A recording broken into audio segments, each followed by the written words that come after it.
네, 개장 전 중요한 전략들 알아보겠습니다. 오늘 장 모닝 토마토 투자자문 강재현 운용력과 금요일장 어떻게 가볼지 생각해 보겠습니다. 안녕하십니까? 네, 안녕하십니까? 네.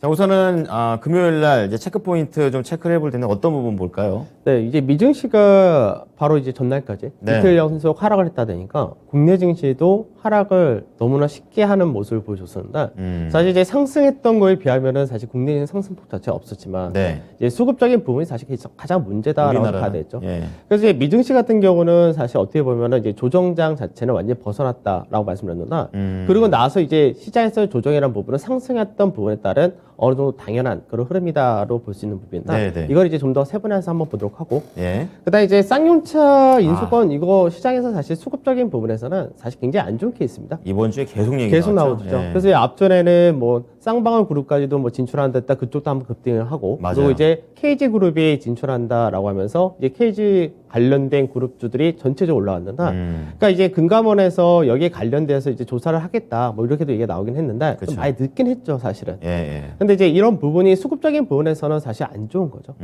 그다음에 이제 어제 삼성전자가 실적 발표를 했습니다. 예. 실적 자체로 볼 때는 예상치를 상회하는 그런 흐름이었기 때문에 사실 실적은 너무나 좋은데 그쵸. 주가는 이제 연중 저가를 깼으니까. 그쵸. 그러니까 이제 시장에서는 이제 저가가 더 문제죠. 주가와 그리고 실적이 정상반돼서 간다 이렇게 얘기를 했는데 한번 보도록 하죠. 네. 그다음에 이제 최근 들어서 어제 같은 경우는 이제 음식업종이 좀 강세에 뛰었습니다. 그래서 음식업종 같은 경우는 이제 시장에서 방어주 성향이다라고도 얘기를 그렇죠. 하고 예, 예. 원래 방어주 성향이 맞습니다. 그리고 이제 시장에서는 이제 실적에 대한 기대치도 가지고 있다. 그래서 이제 앞전에 원자료 가격이 올라간 부분을 평가 인상했던 것이 이제 네. 나중에 원자료 가격이 떨어지게 되면은 그 마진을 가져갈 수 있다. 이런 기대치도 어느 정도 들어왔는데 그거 좀 그렇군요. 살펴보고요. 근데 나머지는 시장 좀 보면 될 것 같습니다. 네.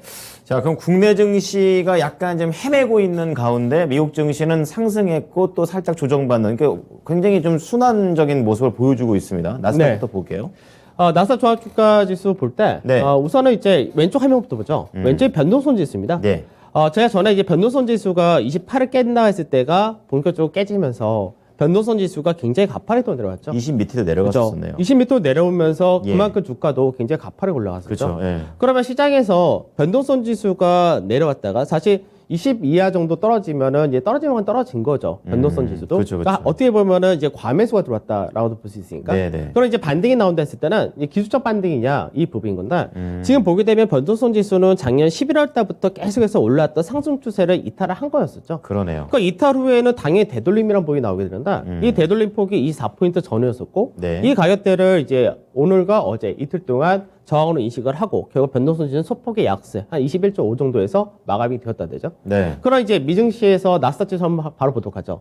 나스닥 지수가 앞전에 16%까지 올라갔었을 때 저점 대비해서 그때 제가 그랬겠죠. 21선과의 이격이 너무나 크게 벌어졌다. 네. 그러니까 과한 매수 구간이다라고 했었죠. 약간 조정이 그 온다는 조정이 얘기죠? 당연히 필요했던 그런 구간이었었는데 이 조정폭을 어디서 마무리하느냐 이 부분이었습니다. 네. 이제 앞전에 14,100이라는 자리대가 중요한 자리였었고 거기서 살짝 내려오게 되면 13,800포인트 전후 여기 정도가 앞전에 시장에서 1월달 하락할 때부터 해가지고 중간 마디짜리입니다. 지금 딱 그 정도죠. 네. 그리고 나서 딱 21선과 61선 강하게 한 번에 돌파를 하고 지지를 받는 자리인 거죠. 그러니까 나름대로는 시장에서 지금 보게 되면은 강하게 상승하고 그러니까 저 자리대를 먼저 앞전에 상승하다가 숨고르기 하고 갔으면 좀 더 좋았겠지만 그쵸. 가파르게 올라온 만큼 조정을 보였다 된 거죠. 네. 그럼 실제로는 미증시 같은 경우가 저점 대비해서는 나스닥이 16% 상승을 하고 5% 조정을 받았다 정도 되겠죠. 빠르게 올라오고 조정 잘 받았고 겁낼 건 없는 그 시장의 그죠? 분위기군요. 그 옆에 바로 있는 것이 뭐냐면 이거는 이제 성장 ETF입니다. 아, 예. 성장 ETF를 보게 되면 제가 앞전에 1월 달에 그런 일이 있었죠. 미국에서 이제 본격적으로 통화 정책을 가파르게 진행을 하고 네. 그리고 QT를 한다. 이제 양적 긴축을 긴축. 한다. 네. 이 부분이었죠. 앞전에 우리가 통화 정책을 필 때, 통화 완화 정책 필 때 한 달에 1,200억 불을 매입을 했습니다. 예. 근데 이제 이 부분을 5월 달부터 950억 불 정도 이제 축소를 한다가 되겠죠. 그렇죠. 그럼 사실 어떻게 보면 양적 완화를 매달 1,200억 불씩 했고 이제는 950억 불 정도씩 시작을 하니까 네. 과다로 볼 수 없는 부분인데 근데 이 부분도 사실 1월 달부터 나왔던 내용이었고 우리가 지금 연준에서 5월 달에 50bp 인상한다. 이 부분도 3월 달에 그렇게 하는 것이 아니냐라고 네. 나왔던 부분이었거든요. 이미 다 그러니까 노출됐다. 사실은 노출된 부분이죠. 새로운 예. 부분은 아니었습니다. 네네. 근데 이제 1월 달에 이제 이런 얘기들이 나왔을 때 처음에 그때 시장에서의 성향 자체가 성장주가 무너진 시장에 나타났었고 가치주는 무너지지 않았던 시장이었었죠. 네네. 그러면 그 당시에 제가 1월 달에 무너질 때도 무슨 얘기를 했었냐면 시장에서 이제 성장주 같은 경우는 올해 많이 올라가 봐야 저 자리대 정도가 맥스가 될 거다. 그때 똑같은 얘기를 했었는데 네. 지금 보게 되면 성장주 무너지고 나서 반대 역시 가파르게 나왔죠. 그랬죠. 가파르게 나오면서 현재는 시장에서 추세 저항대를 받고 떨어질 수밖에 없는 자리였던 거고 나스닥이랑 똑같은 그죠? 모양. 그러고 나서 지금 현재 지지를 받는다가 되죠. 예. 차이는 뭐냐면 성장주라고 해서 다 안 된다 이게 아니라 지금 보게 되면 미국에서 성장주에서 1월 달에 고가 수준까지 올라간 종목이 딱 대표적인 것이 테슬라와 애플입니다. 예. 그러니까 우리가 이제 앞전에 트리플 A 뭐 이렇게도 얘기했었고 돈 잘 버는 그죠? 트리플 A. 그 예. 테슬라 같은 경우 그래서 이제 시장에서 독보적인 지휘권을 갖고 있는 회사들 같은 경우는 성장주라 하더라도 괜찮다가 됐습니다. 가던 애들은 간다. 그쪽에서 강세 떴던 거고 예. 그 외적인 애들은 이제 시장에서 상승폭 자체가 기술적 반대가 마무리된 거죠. 그럼 이제는 박스권 안에서 이제 주황색 자리대가 또 2월달 저점 만들고 올라왔었던 그 중간마디에서 현재 지지를 받았기 때문에 네. 나름대로 조정과 지지를 잘 받았다 정도. 그러니까 여전히 박스권에서 이제 앞으로 움직인다가 될 것이고 다음 주부터 미국에서 본격적인 어닝 시즌이 들어오니까 이제 그때에 맞춰서 종목별의 흐름이 좀 더 나타나진다 이렇게 된 게 맞겠죠. 그러면 미국 증시에서는 기술주 중에서도 잘 가는 기술주가 확실한 기술주는 간다. 그러니까 국내에서도 뭐 이런 걸 연결해 볼 수 있는 겁니까? 국내도 이미 그렇게 가고 있었죠. 아, 그런 식으로. 그러니까 시장에서 예. 테슬라의 강세란 부분이 국내에서는 2차 전지가 그랬죠. 또 예. 1월 달부터 가장 많이 빠졌던 쪽 중 하나였는데 그런 게 이쪽도 있네요. 역시 마찬가지로 올라왔었죠. 그러니까 이제 비슷하게 맞춰 간다 정도 이렇게 보시면 될 것 같습니다. 자, 그러면은 성장주들 조금 받고 그럼 가치주라든지 이런 쪽은 어떻습니까? 그러니까 S&P에서도 지금 어떻게 보면 S&P와 나스닥도 폭은 다르거든요. 모양은 비슷해요. 비슷해요. 예, 맞아요. 그러니까 왜 그러냐면 네. 현재 미국에서 시가총액 1위부터 5위까지가 네. 애플부터 해서 알파벳, 테슬라 이런 쪽, 마이크로소프트 다 기술주. 성장 기술주거든요. 예, 예. 그러니까 그런 부분이 있는데 그 안에서 가치주들이 또 섞여 있는 쪽이 S&P 500이니까 그쵸. 그런 부분에서가 등락률 차이 정도를 보여준다 되겠죠. 음. 그러니까 S&P 같은 경우는 저점 대비해서 10% 정도 상승했고요. 네. 이제 고가 대비해서 한 3% 정도 하락했으니까 상승폭 대비해서 38.2% 정도의 조정이라는 부분은 거의 비슷합니다. 그렇군요. 근데 여기서 이제 반대로 가치 ETF를 보게 되면 가치 ETF 같은 경우 1월 달에 오히려 신고가를 만들었었죠. 그러네요. 그러고 나서 시장이 무너지다 보니까 같이 빠졌다가 그러고 나서 지금 올랐던 자리대가 1월 달에 고가 라인 때까지 올라온 거죠. 네. 그러고 나서 추세는 이미 이쪽은 돌파가 된 케이스인 거고요. 그러고 나서 지금 지지를 받는 자리대가 이제 2월 달에 고가를 만들었던 저 자리대. 근데 이 자리가 실제로는 작년 11월 달과 12월 달에 고가 라인인 거죠. 그러니까 이쪽 같은 경우는 최고가 라인 때는 저항을 인식을 했고 예전의 고가 라인 때는 안착하는 과정이다. 이렇게 볼 수 있는 거죠. 그럼 잠깐 지금 쉬어가는 정도의 흐름인 그죠? 거군요. 그래서 실제로 네. 성장 ETF 같은 경우는 어제 같은 경우는 2.4% 하락했고 네. 이제 바로 오늘 같은 경우 소폭 상승하고 가치 ETF 같은 경우 어저께가 0.05% 정도 강보합 그리고 강보합이었고 아, 강보합. 오늘은 0.4% 상승이니까 이쪽은 하락 영향이 없었던 거죠. 그러네요. 그러니까 이 차이가 뭐냐면 지금 가치주라서 다 움직인다라고 볼 수는 없습니다. 네. 왜 그러냐면 은행이라든지 이런 쪽에는 오히려 지금 차익이 좀 떨어진 케이스이기 때문에. 미리 올라갔어요. 근데 강세리타 쪽이 대부분이 이제 에너지 업종을 중심으로 해서 아. 이제 경기 소비재라든지 네. 이런 쪽이 이제 강세 뛰는 거고 이제 나중에 복구에 대한 기대치 그렇죠. 이런 것도 같이 움직인다 되니까 그러니까 실제로 가치주 내에서도 차이는 나긴 나는데 전체적 크게 볼 때는 성장과 가치가 다시금 나눠지는 그런 국면에 들어온다 이렇게 보시는 게 맞습니다. 네. 자, 두 개 나눠서 시장을 좀 봤고요. 이번에는 거래대금 국내로 넘어와 보겠습니다. 요즘 이제 수급을 볼 때 뭐 일각에서는 뭐라면 멍멍이 같은 수급이다 이렇게도 얘기를 하는데 시장이 안 좋은 것 같아요. 그러니까 이게 굉장히 안 좋은 케이스가 뭐냐면 그 앞전에 제가 설날도 수급을 보면서 설명해 드릴 때 맞아요. 쌍용차 관련해서 그 회사들이 적자세다라고 말씀드렸었죠. 그러니까 인수할 돈이 없어요. 네, 인수할 돈이 없는 네. 회사고 이제 계속해서 적자를 보고 있는 회사가 인수를 한다고 하면은 주가 급등을 하죠. 그렇죠. 그래서 이제 주가 급등을 노려서 차익 실현했다 이 부분도 논란이 좀 되다 보니까 쌍방울도 했었고요. 이제 그래서 금감원에서 조사를 한다 이런 예. 얘기를 했는데 이제 KG 그룹은 약간 돈은 있습니다. 네. 이쪽은 당연히 돈이 있는 회사이라서 1조 5천억이 있나 그래서 봐야죠. 이쪽 같은 경우는 이제 인수가 가능하다, 이제 참여를 한다라고 했는데 사실 이제 이 부분을 많이 생각을 합니다. 사람들이 왜 쌍용차를 인수하려고 하나? 왜냐하면 쌍용차를 인수해서 네. 경상한다 자체가 굉장히 힘든 구간이기 때문에 그리고 전기차도 좀 많이 만드는 그죠? 회사도 아니고. 그래서 예. 평택의 땅값이 좋아서 그런가 사실 이런 얘기도 좀 하긴 하는데 그죠.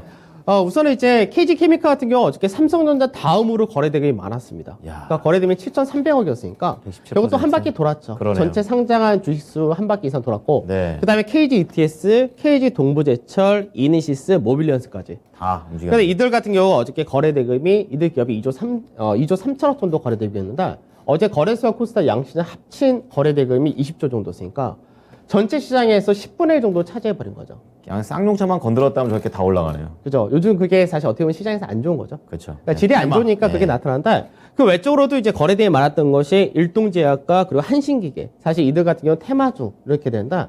이제 이쪽 같은 경우도 사실 최근 들어서 급등을 연결된 케이스니까. 그렇군요. 그러니까 많은 투자자분들이 지금 시장에서 워낙에 힘든다가 되니까 이런 단기만. 급등주 쪽에 대한 단기 매매가 굉장히 높아지는 거죠. 하지 말자.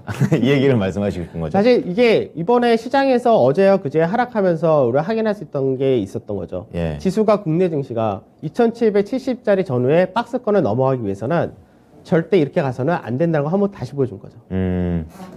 지수 상승하려면 이렇게 하면 안 되는군요. 자, 그러면요. 자, 어제 또 삼성전자에 또 중요한 또 실적 발표가 있었고 보자고 그랬었죠. 그래서 사실 요즘 예. 보니까 삼성전자에 대한 말들이 굉장히 많아질 수밖에 없는 게 삼성전자가 앞전에 68,300원이 저점이었거든요. 네. 근데 어저께 이제 68,000원으로 저점 깼습니다. 네. 그러니까 그러다 보니까 시장에서 삼성전자에 대해서 말들이 굉장히 많을 수밖에 없겠죠. 실적이 잘 나왔는데 왜 깨는 걸까? 이런 걸까요? 그죠? 사실 네. 그 부분인 거죠. 예. 그러니까 실적을 먼저 다 보게 되면은 이제 빨간색이 어저께 발표한 실적입니다. 예. 그러니까 매출로 보게 되면은 매출 자체가 77조가 나왔고요. 그다음에 영업이익이 14조 1,000억이었으니까 시장 컨센서스로 얘기했었던 12조에서 13조를 넘어간 거죠. 잘한 거죠. 그러면 지금 영업이익률 사실 20%입니다. 예. 사실 영업이익률 20% 되는 대기업이 없죠. 국내에서 삼성전자와 하이닉스를 제외하고는 없습니다. 그러니까 압도적인 거예요. 거의 압도적인 예. 거죠, 거의. 근데 이제 규모 자체도 원체 큰 거고. 근데 이제 이 부분을 전년 대비해서 보게 되면은 전년에는 이제 영업이익이 9조 3천억 대였으니까 예. 많이 증가를 했죠. 그러네요. 그리고 이제 전분기 13조. 전분기 대비해서는 전분기보다는 당연히 떨어질 걸 봤었는데 올라갔네요. 전분기가 13조 8천억이었는데 전분기보다 좀 증가를 했죠. 그러니까 매출도 증가했고 영업이익도 작년 대비, 전분기 대비 다 증가를 한 거죠. 성적표로 보면 또 전국 1등 한 겁니다. 근데 사실 삼성전자가 이렇게 실적을 잘 나타내 준다가 되면은 네. 시장에서 국내 증시 자체에 대한 밸류가 좀 더 좋아지는 케이스인 그렇죠. 거죠. 예. 아무래도 시장에서 기대치 높여줄 수 있는 부분이니까.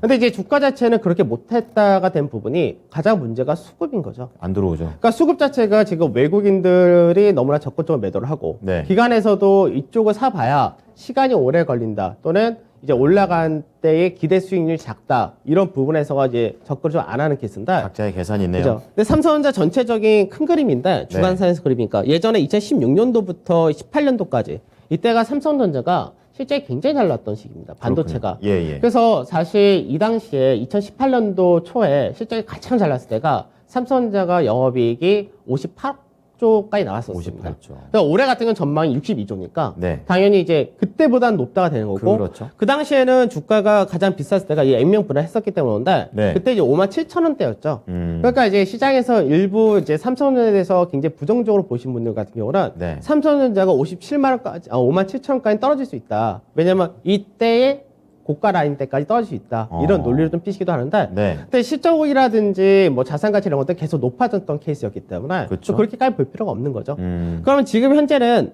앞전에도 이렇게 상승하고 나서 조정을 이제 받았을 때가 조정 기간이 좀 나타납니다. 보통. 네. 네. 근데 이번 같은 경우도 삼성전자가 우리가 코로나로 인해서 한번 무너졌다가 추세를 회복했던 걸 감안한다면 예. 실제로 삼성전자가 상승폭을 하고 지금까지 조정을 거의 이제 1년 좀 넘게 받은 거죠. 그렇죠. 그러니까 조정 자체는 충분히 받았다는 부분은 거의 변동이 없습니다. 그래서 앞전에도 제가 똑같은 얘기했지만 삼성전자는 사가지고 지금 사가지고 하반기를 본다면 거의 수익은 100%가 보장이 된다. 이렇게도 볼 수 있는데 문제는 뭐냐면 진짜 저점을 어저께 찍었냐?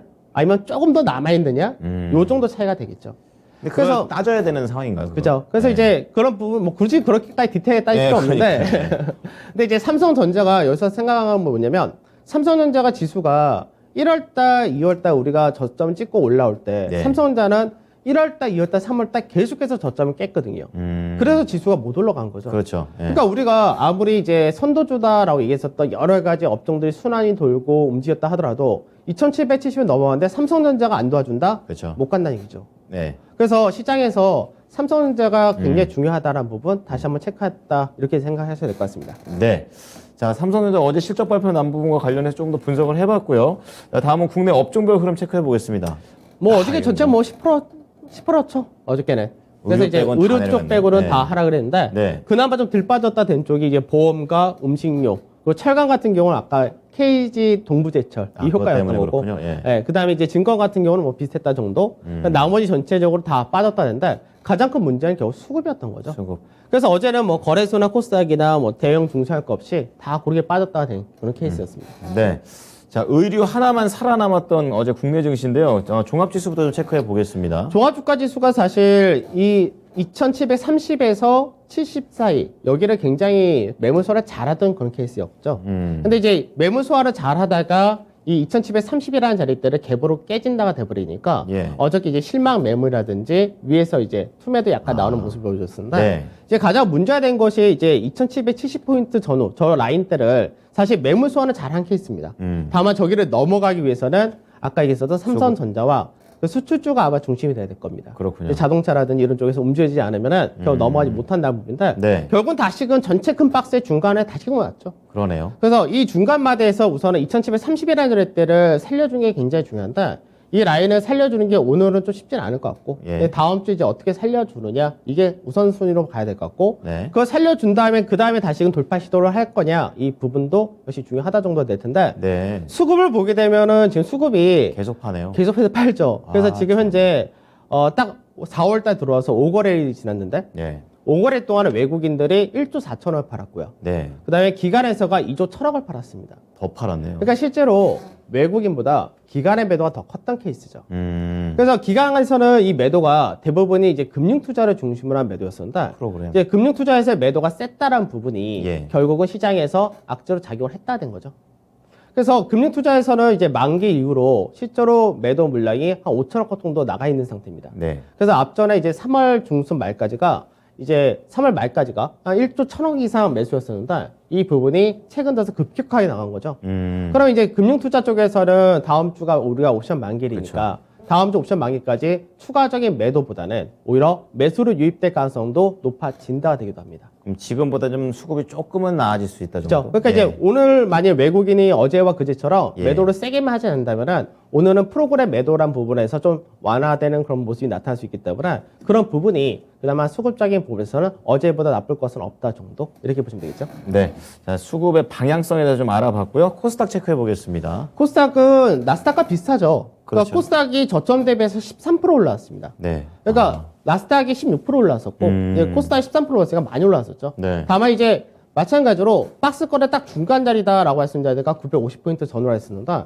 그 라인대가 이제 저항으로 인식이 된 거고 그리고 그러니까 내려가네요. 이제 이쪽에서는 차익 시전이 좀 떨어진다 그랬는데 중요한 가격대가 914에서 922포인트 이 이탈하는 라인대가 점이지. 지켜지느냐 예. 이제 이게 중요하다 된 거고 네. 코스닥도 동일하죠. 5거리 동안에 역시 코스닥도 외국인들이 한 4천억 팔았고 기관도 한 4,300억 팔았으니까 양시장 모두 또 다. 양시장 모두 수급적인 부분에서 외국인과 기관의 동반 매도 영향을 크게 받았다 되겠죠. 네.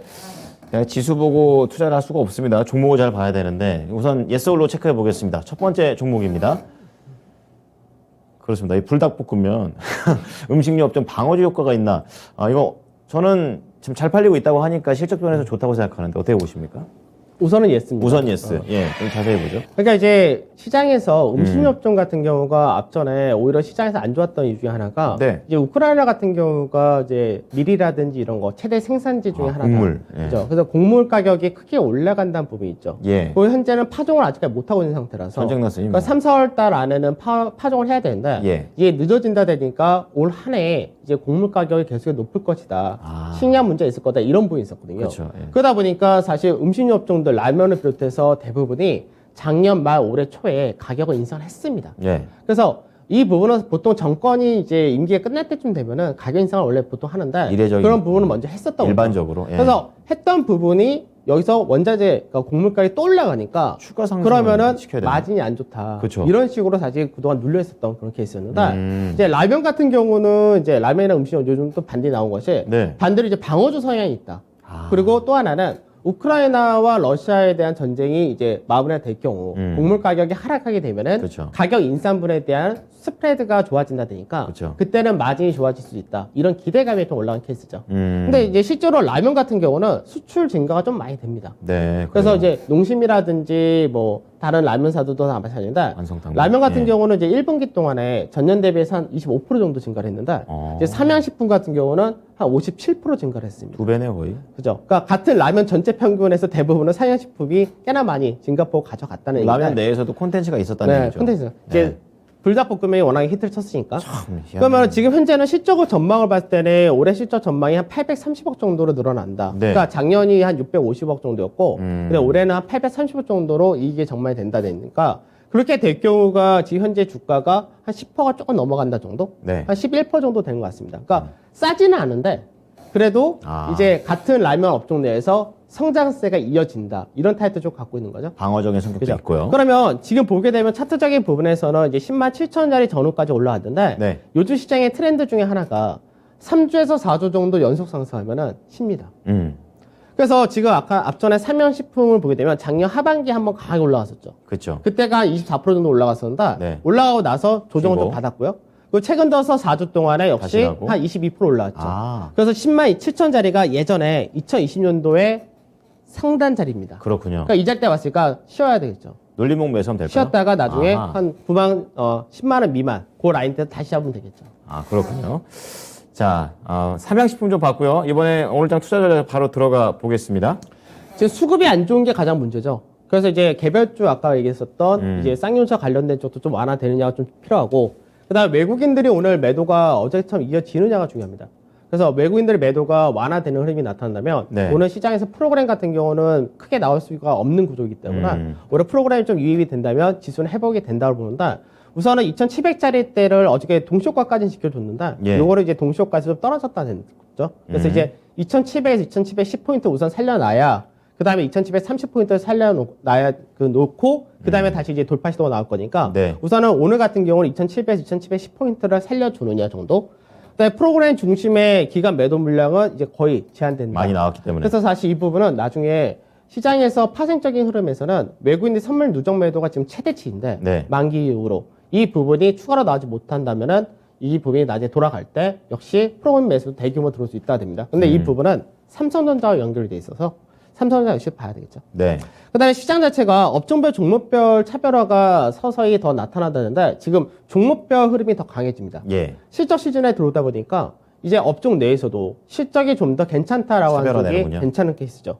그래서 어떻게 보면은 어저께 실적 발표했었던 기업이 딱 3개였는데 네. 삼성전자와 LG에너지솔루션 그리고 LG전자 예. 셋 다 실적이 예상치보다 좋습니다. 네네. 그러니까 이 부분은 시장에서 많은 투자자, 시장 애널리스트 쪽에서 시장에 대한 전망 자체를 굉장히 비관적으로 했다는 얘기죠. 그러다 보니까 컨센서스가 낮게 형성이 되어 있는 건데 지금 현재는 환율 효과라는 부분이 꽤 있기 때문에 그 수출주들의 우선은 실적을 괜찮게 나온 케이스 네. 이렇게 봐야 됩니다. 그래서 IT와 자동차가 이제 중심이 돼줘야지만 지수가 2,750에서 70이라는 될 때 넘어갈 수 지수가 있다 가고. 이렇게 이렇게 되는 거고, 건설 같은 경우는 제 4주째 조정을 받았죠. 네. 그러니까 4주 동안 상승하고 4주 동안 조정받았으니까 이제 다시 또 다시 간다. 반등을 할 자리가 가능성이 되는 거고, 있고요. 철강은 뭐 제품 가격 전이 이렇게 똑같고요. 화학 같은 경우는 이미 컨센서스가 너무나 밑으로 깔린 상태에서 주가가 빠져 있는 상태라 오히려 바텀 PC 비슷한 케이스가 될 거고요. 음식료에서는 이제 종목별로 아직까지 좀 더 움직일 수 있다 정도 보시면 될 것 같습니다. 자, 종목 아주 짧게만 보고 가겠습니다. 네, 앞전에 이제 자동차 얘기했었죠. 기아, 예. 수요자 자동차 얘기하고 자동차 바로 반대 나왔는데 기아는 밸류적인 부분에서 굉장히 좋다는 거. 네. 그리고 실적 자체도 1분기 굉장히 좋고. 양호하다는 거. 앞으로가 더 좋아진다. 이렇게 되고 밸류는 워낙 싸니까. 네. 그다음에 주당 배당 자체를 또 올렸네요. 확대시키다 보니까 현재 가격을 중심으로 해도 약 4% 정도의 배당 수익률이 나타난 케이스입니다.